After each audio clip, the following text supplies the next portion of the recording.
Bom, boa noite a todos. Eu vou ficar sozinho mesmo aqui? Não tem só eu? É muita responsabilidade. Bom, quero cumprimentar o presidente Homero, que nos deixou, foi para Cachoeiro.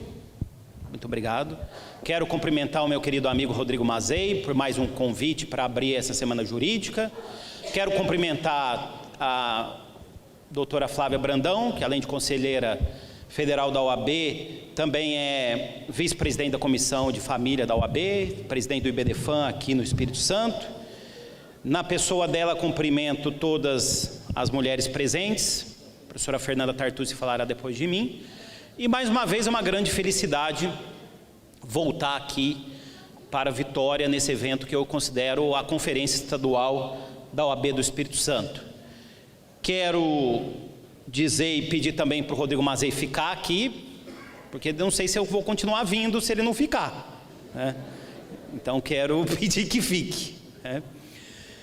E cumprimentar a todos vocês, nossos alunos da ESA, inclusive nos cursos que são ministrados em convênio com a Associação dos Advogados de São Paulo. Sei que sempre temos aqui em Vitória, em outras cidades também, um grande público nesses eventos. Bom, só para eu poder modular a minha fala de hoje, eu gostaria de saber, que levantasse a mão, quem já é advogado. Muito bem. E agora, quem não é advogado é estudante, especialmente os estagiários, né? Que são verdadeiros escravos dentro do direito como um todo, né? Mas persistam, porque vocês chegarão até lá e vão retribuir tudo que vocês passam para outras pessoas, e com isso o ciclo jurídico ele se concretiza com o tempo, né? Até porque, como eu gosto sempre de dizer, a advocacia é uma carreira que você começa a fazer sucesso, a se dar bem depois de um certo tempo, mais ou menos depois de uns 15 anos de formado, né? E você atinge o seu auge com 60 anos de idade, já todo detonado, deteriorado, né? E é verdade. Obrigado. É uma carreira que dá sucesso, dá dinheiro, mas dá também síndrome do pânico, problemas renais, estresse e outros problemas que nós conhecemos muito bem. Tá, também problema nas costas, por conta da tecnologia. Então, possivelmente por volta dos 40 anos, você já vai começar a ter que fazer pilates também, né? Inclusive o gato do pilates, que é algo que vai incomodar alguns dos senhores com o passar do tempo, né? Aí só quem faz pilates entendeu essa piada.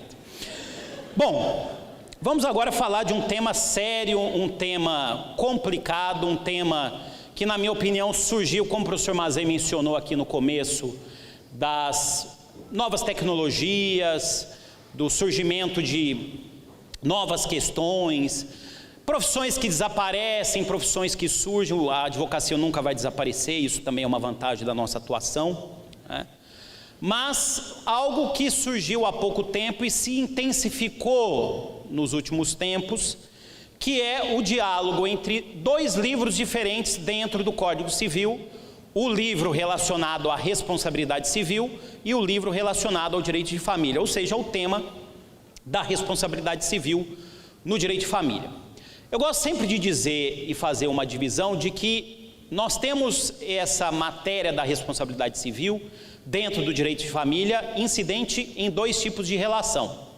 Aliás, os europeus gostam muito de usar esses dois termos, né? As relações tidas como relações horizontais, que são as relações entre cônjuges e companheiros, né? Cada vez uma tendência maior de equiparar a união estável ao casamento, e também as relações verticais, que são as relações estabelecidas entre pais e filhos.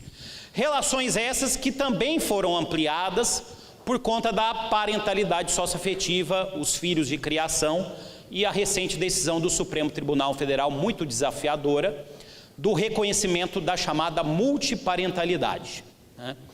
Eu gosto sempre de fazer essa comparação, e hoje no direito de família brasileiro, e também isso vai repercutir dentro da responsabilidade civil, nós temos aquela concretização da música do Rapa, que tem uma letra muito bonita que diz: família é quem você escolhe para você, é quem você escolhe para viver.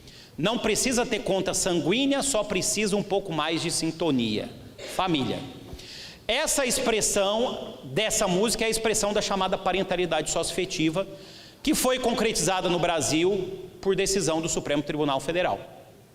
Ali se reconheceu, no primeiro momento, que a parentalidade socioafetiva é forma de parentesco civil. Foi também reconhecido que a parentalidade socioafetiva está em uma posição de igualdade com a parentalidade biológica. E, por fim, também foi reconhecida a multiparentalidade. Dentro da nossa realidade, depois veio uma resolução do Conselho Nacional de Justiça do final do ano passado, se me falha a memória, a resolução número 66 do CNJ, possibilitando o reconhecimento da parentalidade socioafetiva diretamente no cartório de registro civil.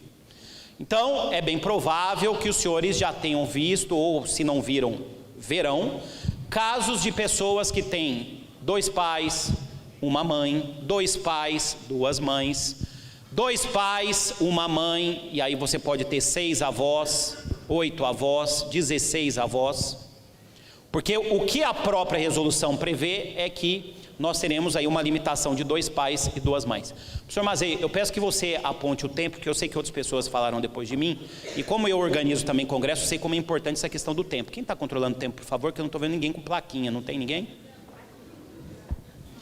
Então é a senhora que está controlando o tempo. Mas a senhora vai ter que me jogar uma água ou dar um cutucão, porque não tem como eu ver a senhora. Então você...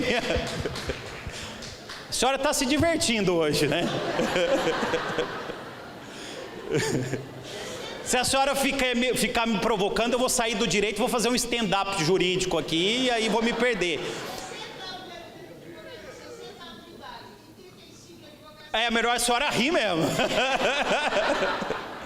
Porque eu fico preocupado. Na última vez que eu vim aqui, eu fiz um stand-up, exagerei, não sabia que estava sendo filmado, fui parar no YouTube.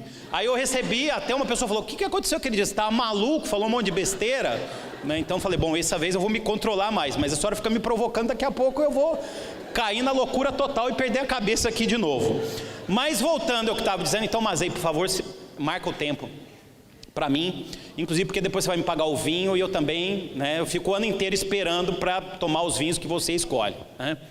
Muito bem, então eu estava dizendo para vocês, voltando ao cerne principal, que nós temos as relações tidas como relações verticais no direito de família e as relações horizontais. O que acontece na responsabilidade civil?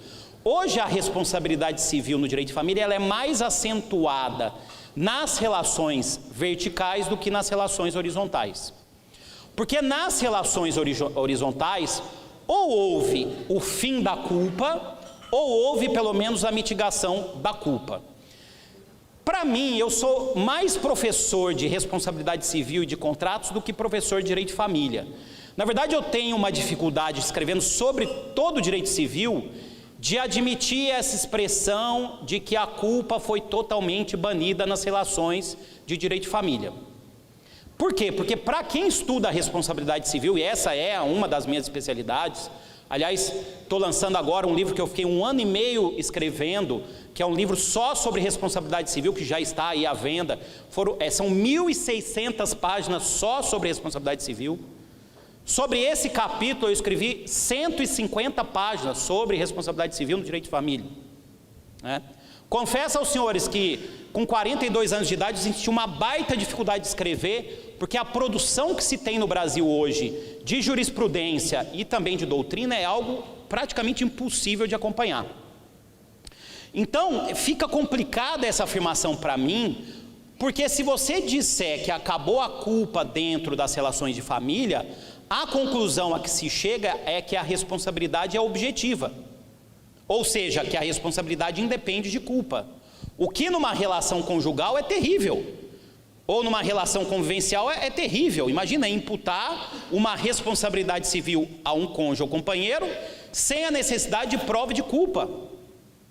Nós teremos aí uma explosão dessas relações e um aumento ainda maior de judicialização de demandas, muitas vezes descabidas, num tipo de relação em que geralmente tem concausalidade. A relação acabou porque houve contribuição causal dos dois, ou como se vocês quiserem, culpa dos dois. Os dois acabaram contribuindo para o fim da relação, ou até não contribuíram, a relação acabou porque acabou. É aquilo que em direito contratual a gente chama de frustração do fim da causa. Quando o contrato perde sua razão de ser, e no casamento também pode ser isso, o casamento perdeu sua razão de ser, porque as pessoas mudaram. Às vezes um entra no relacionamento pensando que o outro vai mudar, e o outro não muda. E a outra pessoa entra no relacionamento pensando que a outra pessoa vai permanecer como era, e ela muda. Então muitas vezes há um conflito por conta disso. Pois bem, então eu tenho essa dificuldade. Eu entendo com o devido respeito que a culpa ainda pode ser discutida nas relações conjugais e convivenciais, mas não para impedir o fim do vínculo, não para impedir o divórcio, mas para dois efeitos jurídicos, e eu não estou sozinho nisso. Estou junto com Zeno Veloso, Álvaro Vilaça Azevedo, Cristiano Chaves de Farias, Nelson Rosenwald e José Fernando Simão. A culpa pode ser discutida para fins de alimentos, e a culpa pode ser discutida também para fins de responsabilidade civil. Até porque a minha posição é que, com o novo Código de Processo Civil, em uma ação de divórcio, todos os pedidos devem ser cumulados na mesma ação, aplicando-se o julgamento parcial de mérito. O juiz vai concedendo decisões parciais dentro da ação de divórcio. Primeira coisa que o juiz faz, decreta o divórcio do casal, e segue na discussão de outras questões, como alimentos, responsabilidade civil, entre outros temas. Alimentos entre os cônjuges, porque alimentos entre os filhos eu ainda entendo, guarda de filhos, alimento para os filhos, isso tem que ser demandado em outra ação. Até porque em matéria de alimentos, se não for utilizado o julgamento parcial de mérito, nós temos um sério problema. Imaginem duas ações, uma ação de divórcio que caiu com determinado juiz, dependendo da organização judiciária do local isso pode acontecer, e uma outra ação de alimentos que caiu com outro juiz. O juiz A decreta o divórcio do casal. Não existe mais fundamento para o juiz B fixar alimentos, a não ser que eu reconheça uma tese hipercomplexa, que é a tese dos alimentos pós-divórcio.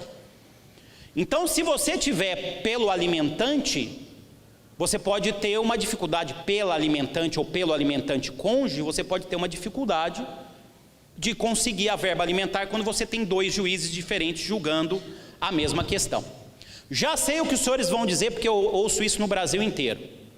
Ah, professor, mas aqui os juízes não aceitam fazer tudo dentro de uma mesma ação. Eu entendo isso, porque o grande mal do direito é o recorte e cola. E eu falei isso já para vocês outras vezes. Esse é o mal que todos nós cometemos. Na própria matéria do dano moral, que tem relação com o que eu estou falando hoje, e tem relação com o que eu falei da última vez que estive aqui, em que eu falei aí do mero aborrecimento, e esse é um tema que mudou, porque a tese do desvio produtivo, que é do Marcos de Saúne daqui, conquistou o Brasil inteiro. Aliás, hoje ele não está aqui, mas eu queria prestar uma homenagem, porque o Marcos de Saúne, a história dele, lembra muito a história de um jurista alemão chamado Hermann Staub, que era um advogado modesto do interior da Alemanha, pouco reconhecido lá na cidade dele, né? E que desenvolveu uma tese que ficou conhecida no mundo inteiro, que é a tese da violação positiva do contrato. A tese do Marcos de Saúne, que não é um trabalho acadêmico, já conquistou o Brasil inteiro. E é de alguém aqui, um advogado local, que tem que ser reconhecido. Às vezes é bom que alguém de fora venha dizer isso, porque às vezes a gente não reconhece quem está do nosso lado e acaba reconhecendo quem está mais distante. Então essa tese tem que ser reconhecida. Por quê? Porque essa tese acaba sendo um contraponto daquilo que os senhores geralmente encontram como desafio, que é dizer que o dano moral não está presente porque houve mero aborrecimento. Aliás, eu gosto sempre de falar desse tema. Na próxima segunda-feira, de manhã, eu vou dar um curso para os juízes aqui na EMES, justamente sobre essa questão do dano moral. Porque eu escolho falar desse tema, para ver se muda um pouco a consciência. Porque, infelizmente, o dano moral tem sido muito maltratado. Quase tudo virou mero aborrecimento. Então nós saímos da indústria do dano moral e fomos para a indústria do mero aborrecimento. E nada que a pessoa sente tem valor. Até porque os valores indenizatórios no nosso país, infelizmente, são piada. Desculpa voltar a esse tema, porque esse tema eu já falei ano passado, mas eu tenho que passar por ele, porque esse tema também tem relação com a responsabilidade civil no direito de família. Mas voltando ao que eu disse, da questão do recorte e cola, isso vai demorar um tempo para quebrar, e os senhores têm que recorrer, eventualmente, se uma decisão estiver equivocada. Tem que recorrer para o tribunal e recorrer para o STJ. Eu que tenho acompanhado aí as questões jurisprudenciais em todo o direito privado para atualizar os livros, eles têm mudado muitas as questões. Acabou de mudar agora na segunda sessão do STJ, a questão da súmula 377 do Supremo Tribunal Federal, no regime da separação obrigatória de bens, a necessidade de prova do esforço comum para a comunicação dos bens.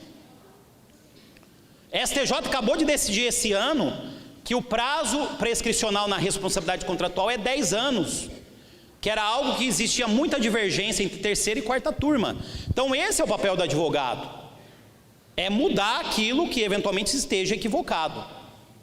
E me parece que o que o novo CPC traz como premissa é você entrar com a ação do divórcio e formular pedidos cumulados, inclusive o pedido de indenização. Continuando ainda na questão da responsabilidade civil dos cônjuges, existem duas outras dificuldades que podem surgir. Primeira dificuldade, a mera infidelidade conjugal, a mera traição, eu não sei qual é o termo que os senhores usam aqui, chifre, corno, fear of the dark, não sei se existe uma outra expressão mais carinhosa, se bem que isso nunca é carinhoso. Doutora, existe alguma outra expressão que se utiliza? Mas é chifre mesmo. Isso.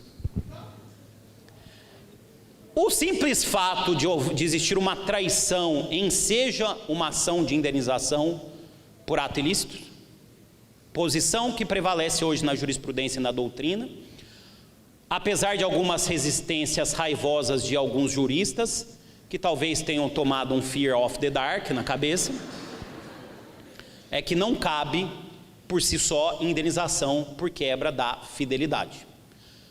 Até porque o ato ilícito, ele exige dois requisitos: o dano evento, que é a quebra do dever jurídico, e no caso a quebra do dever jurídico, e o dano resultado, que é a consequência no caso concreto. E isso hoje é pacificado, até porque existem vozes doutrinárias que dizem que ser traído ou trair é algo corriqueiro da vida do cidadão no Brasil. Haja sinceridade, né? A única questão é que a gente não assume isso, né? Porque a gente tem um sangue quente e a gente acaba não assumindo, então a gente acaba se escondendo na hipocrisia. Eu lembro ano passado eu fui no Congresso Mundial de Direito de Família em Amsterdã, e eu fico fascinado quando eu vejo os professores dos países nórdicos falando, da Islândia, da Noruega, da Finlândia, da Dinamarca, porque para mim esses são os países que são países paradigmas, são países liberais em matéria de costume e intervencionistas em matéria de contratos. Em matéria de mercado eles são intervencionistas, né? E isso, se ouvir o contrário, né, isso eles mesmos dizem, né? E aí uma professora da Islândia explicava que lá, por exemplo, na Islândia, há a possibilidade de cláusula de férias no casamento.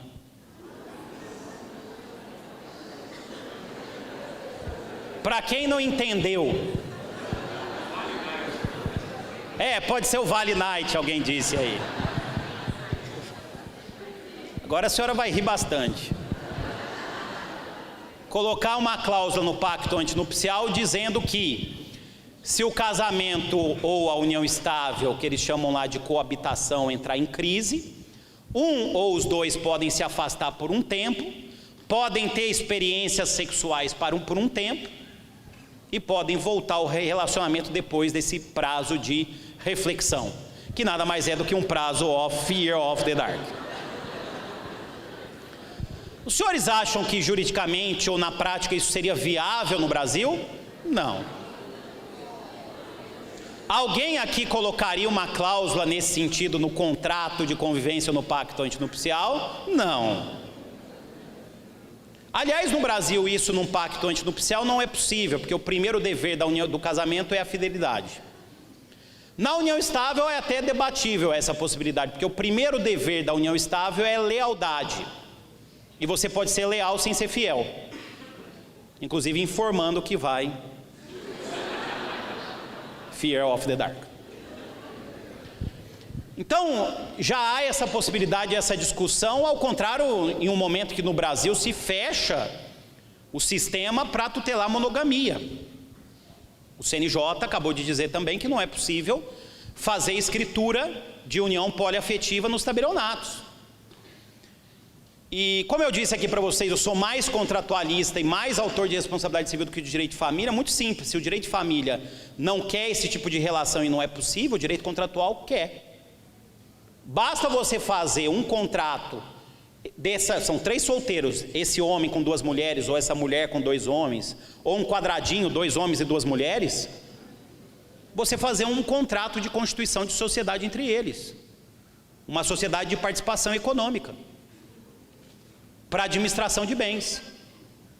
Aí você faz promessa de doação de alimentos entre eles, faz previdência privada pela pessoa jurídica, faz testamento entre eles em minutas separadas, faz seguro de saúde pela pessoa jurídica, porque é claro, o representante da pessoa jurídica vai chegar no plano de saúde, na empresa de previdência, e vai falar: olha, eu quero fazer essa previdência privada para os 4. Vocês acham que a empresa vai perguntar? Mas o que vocês têm entre si? Aí eventualmente vem a resposta: nós temos uma união poliafetiva. Os senhores imaginam o corretor do plano de saúde falar assim: sangue de Jesus tem poder, eu não vou fazer o contrato? É claro que ele vai dizer: show me the money. Então, senhores, se o direito de família não quer, se não é possível fazer isso nem por escritura pública, se faz por instrumento particular. Reconhece uma sociedade de fato, e tudo começa na sociedade de fato até chegar no direito de família. Mas voltando ao cerne principal, mera quebra do dever de fidelidade não gera responsabilidade civil. Vamos complicando. E se for numa cidade do interior, o sujeito traiu a mulher com a melhor amiga dela? Isso gera responsabilidade civil? Toda a cidade ficou sabendo. Isso gera responsabilidade civil? A posição jurisprudencial é ainda que não. Se eventualmente houver, além da traição, uma família paralela, a mulher descobre que o marido tem uma família paralela, isso gera responsabilidade civil? Olha que dificuldade, o filho vai ser o dano. O filho havido fora do casamento é o dano, é o causador do dano. Lembra um pouco aquele caso das pílulas de farinha, né? Que as mulheres tomaram lá o microvilar sem o composto ativo, engravidaram, entraram com a ação e foram indenizadas. E aí surgiu uma discussão, uma tese interessante, né? Que é a chamada tese do evento abençoado. Evento abençoado não causa dano, e o filho é uma bênção. Esse é o argumento utilizado pela empresa farmacêutica. E no final das contas, imaginem só a senhora que depois nasce o filho, descobre que a mãe recebeu uma indenização e pergunta para a mãe: mãe, por que a senhora recebeu uma indenização? E ela diz: porque você nasceu, desgraçado. É algo difícil. E no final das contas, o que foi dito pelo STJ é que cabe indenização no caso das pílulas de farinha, porque haveria uma frustração ao planejamento da mulher que pretende não se engravidar. Voltando na questão do filho e da família paralela, a jurisprudência majoritária hoje no Brasil entende que continua não sendo possível pleitear a indenização nesse caso, o que esbarra nessa discussão de que o dano é a outra família que a pessoa tem. Vamos complicar mais ainda. O sujeito trai a mulher, tem um relacionamento paralelo e transmite uma DST para a esposa. transmite AIDS para a esposa. Cabe a ação de responsabilidade civil? Como é que eu vou dizer num caso desse que a culpa não vai ser analisada? Porque a culpa é a mesma. É a culpa que vai ser utilizada para dissolver a união nesse caso e para imputar a responsabilidade civil. Aliás, culpa grave, a indenização tem que ser exemplar. E os senhores encontram indenizações máximas no Brasil, num caso como esse que eu citei, de R$50 mil. Ou ainda, o marido trai a esposa e comete violência doméstica. Cabe indenização sem dúvida, porque aí nós temos o dano resultado. Ou o marido trai a mulher, e isso também pode ser o oposto, ela é traída e um se vinga. Faz aquilo que se chama de revenge porn. Vai lá, filma aquela cena de traição, como aconteceu no caso do gordinho da Saveiro, não sei se os senhores se lembram. A senhora se lembra desse caso? Da Fabiola? Lembra, Fernando? Que ela dizia que ia fazer a unha e ia para o motel. E ali quem estava mais revoltado era o amigo, parecia que tinha alguma coisa entre eles, lembra disso? Isso é o chamado revenge porn. Aliás, eu escrevi um texto na minha coluna do Migalhos sobre isso, gerou uma baita repercussão, né? Porque eu escrevi um texto que é justamente a história de mandar, é algo da moda da geração nova. Se a senhora não entendeu, eu posso explicar, que é mandar nudes para o colega. As pessoas da geração mais nova, da mais antiga também, mas da mais nova especialmente, manda nudes para o outro. E a jurisprudência acaba dizendo que isso é caso hoje de culpa exclusiva da vítima. E eu já ouvi pessoas mais novas dizendo, não, isso não é culpa exclusiva da vítima, tem que ser pelo menos culpa concorrente, porque quando você manda um nude, você confia naquela pessoa, é uma espécie de contrato com ela, que não pode ser quebrado. Então não há culpa da vítima, a culpa é só daquele que postou. E não há só de quem postou, de quem compartilhou, de quem administra grupo no WhatsApp. E tem a questão do revenge porn, de fazer o videozinho e colocar num canal que está na internet. Eu não sei se a senhora conhece, o mais famoso é o Xvideos, não sei se a senhora...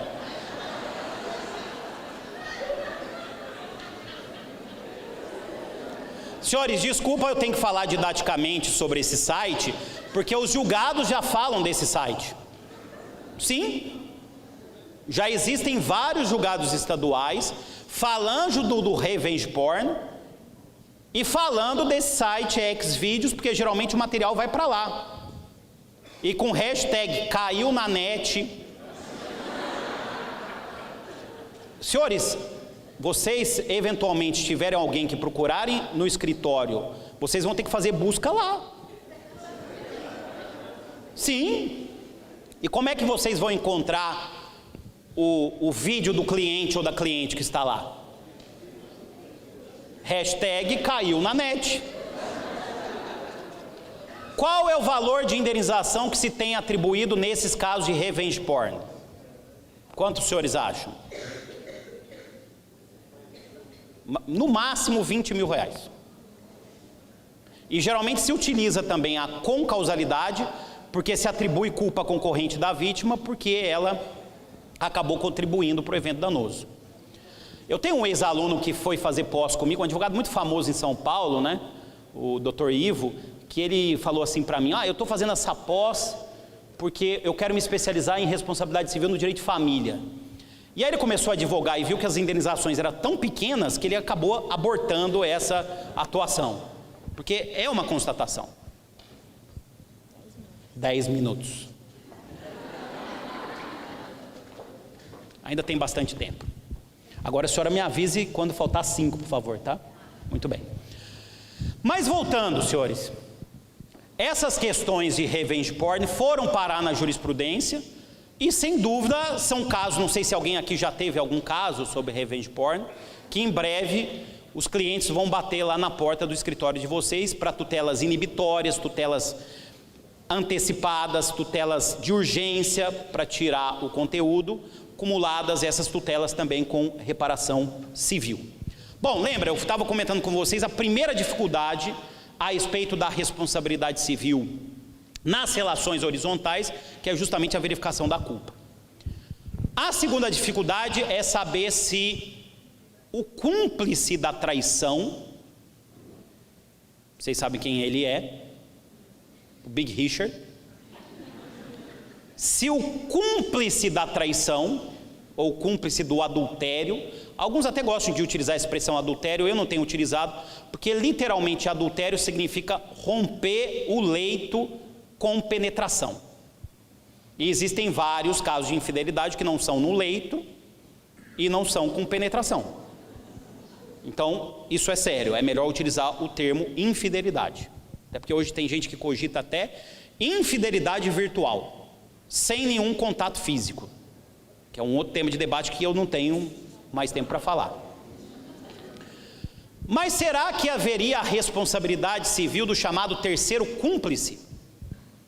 O cúmplice do adultério? Existem decisões estaduais reconhecendo que sim, a solidariedade daquele que trai, junto com um cônjuge dentro de uma relação conjugal ou dentro de uma união estável. A posição majoritária que prevalece no STJ é que não há responsabilidade civil do terceiro cúmplice, porque ele não tem o dever de fidelidade em relação ao traído. Se ele tivesse o dever de fidelidade, seria o caso de se reconhecer a responsabilidade solidária. Então falta o primeiro elemento do ato ilícito, que é o dano-evento, que é a quebra do dever jurídico, que no caso não há. Eu às vezes ouço algumas pessoas defendendo a contratualização do direito de família, e na verdade se a gente contratualizar o direito de família, muda essa perspectiva. Porque hoje nos contratos se tem uma teoria que é a chamada teoria do terceiro cúmplice, que é uma consequência da chamada função social do contrato na eficácia externa, que se for aplicada dentro, o professor Luciano lembra porque foi tema da dissertação de mestrado dele, se for aplicada essa tese dentro do casamento, e se o casamento for um contrato, realmente como alguns defendem, muda essa jurisprudência, porque aí o terceiro cúmplice, que desrespeita a função social do contrato, vai acabar respondendo perante aquele que foi prejudicado na relação. Percebam como a moralidade contratual hoje é muito maior do que a moralidade que existe dentro do direito de família. Bom, indo para as chamadas relações verticais, relações entre pais e filhos, como eu disse a vocês, relações essas que estão acentuadas, especialmente com o reconhecimento da chamada multiparentalidade, da parentalidade socioafetiva. Eu não vou falar aqui sobre o tema da alienação parental, porque eu acho esse tema muito complicado, e vou ser muito sincero para vocês, eu acho essa lei muito complicada. Não acho que ela precisa ser revogada como surgiu essa semana, um projeto de lei para revogar, mas ela precisa ser ao menos aperfeiçoada. E me parece que se foi criada uma armadilha, porque eu conheço um pouco de bastidor, como alguns que estão aqui, de processo legislativo. O mesmo grupo que lutou por trás, mas claro, com outros grupos envolvidos, pela lei da alienação parental e emplacou essa lei, lutou depois com a mudança da guarda, que na verdade não tem nada de guarda compartilhada, é guarda alternada e obrigatória. E aí criou-se uma armadilha, especialmente para as mulheres. Porque vem o argumento da alienação parental, de que há uma acusação falsa de alienação parental, muito obrigado, para justamente amparar a tese de que há uma guarda alternada, que não tem nada de guarda compartilhada, porque o que esses movimentos querem é o quê? Que a criança fique 6 meses com o pai e 6 meses com a mãe. Com o devido respeito. Eu já li tudo o que diz que isso não é prejudicial ao filho menor, especialmente à criança, os textos europeus, os textos americanos, e ainda não fui convencido disso. Me esforcei para ser convencido.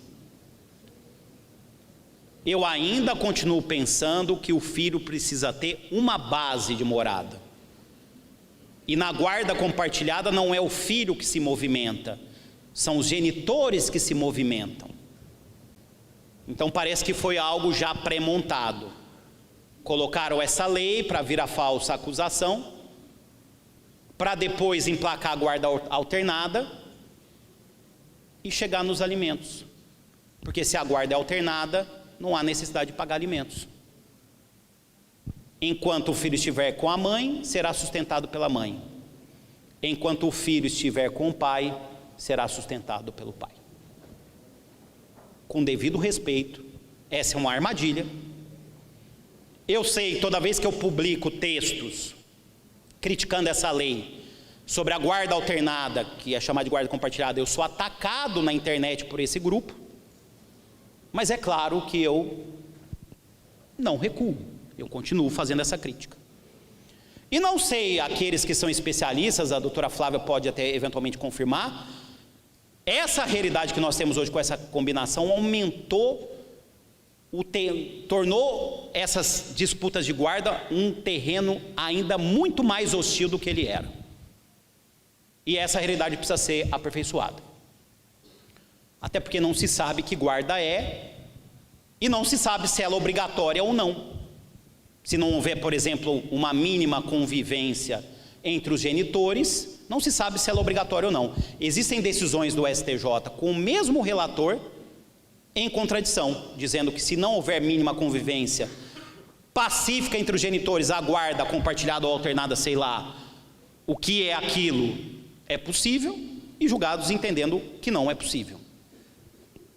E essa é uma realidade, lei fraca, lei confusa, insegurança, instabilidade, jurisprudência não dizendo o que se espera.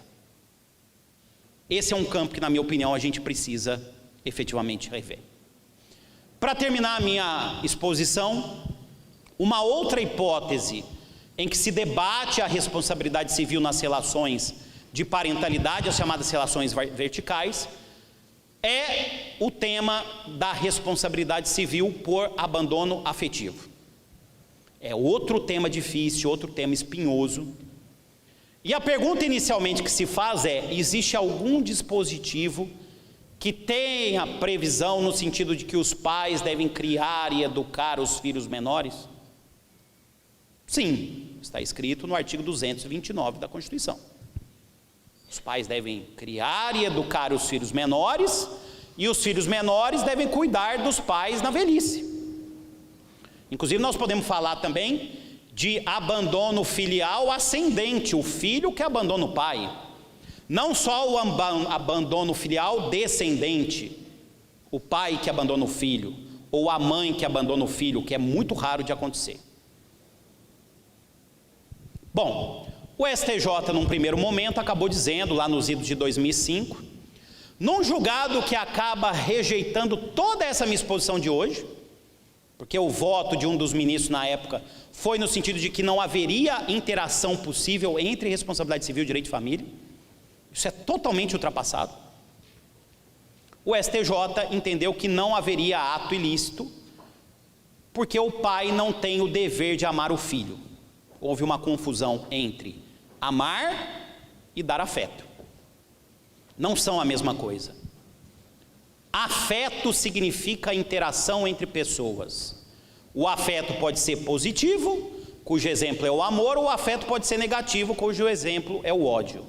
Relações de pais e filhos são relações afetivas positivas e negativas. O meu pai da Fernanda, ele faleceu em 2011. O que eu tenho mais saudade do meu pai é de brigar com ele, de discutir com ele. É o que eu tenho mais saudade dele. É mais saudade do afeto negativo do que propriamente do afeto positivo. Então houve uma confusão nesse primeiro julgado entre amar e dar afeto. E aí veio um outro caso que foi julgado pelo STJ em 2014, 2015, na terceira turma, a relatora ministra Nancy Andrighi, em que ela cunhou uma frase que explicou muito bem essa situação, chamado caso Luciano e Souza. Amar é faculdade, cuidar é dever jurídico. Se não há o cuidado, e se a falta de cuidado, isso é muito importante, causar dano, lembra do dano resultado, caberá indenização. E esse foi um caso de indenização exemplar